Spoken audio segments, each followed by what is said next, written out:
સમાચાર મળી રહ્યા છે ભરૂચ જિલ્લાના મંગલેશ્વર ખાતે આવતીકાલથી પ્રખ્યાત કથાકાર મોરારી બાપુની કથાનો પ્રારંભ થનાર છે।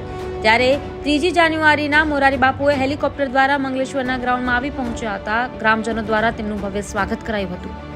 ભરૂચ જિલ્લામાં 4 જાન્યુઆરીથી 12 જાન્યુઆરી સુધી પવિત્ર સલીલામાં નર્મદાના કિનારે કબીરવડની છત્રછાયામાં મંગલેશ્વર ખાતે પૂજ્ય મોરારી બાપુની રામકથાનો પ્રારંભ થનાર છે।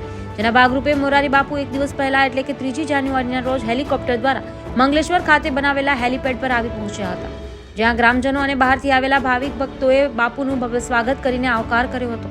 આવતીકાલે 4 જાન્યુઆરીએ બપોરે 2 વાગ્યે પોથીયાત્રા મંગલેશ્વર કબીરધામથી નીકળી કથા મંડપ સુધી પહોંચી કથાનો પ્રારંભ થનાર છે। ત્યારબાદ 5 જાન્યુઆરીથી 12 જાન્યુઆરી દરરોજ સવારે 10 થી બપોરના 1:30 વાગ્યા સુધી રામકથા અને ત્યારબાદ મહાપ્રસાદીનું આયોજન પણ આયોજકો દ્વારા કરવામાં આવ્યું છે।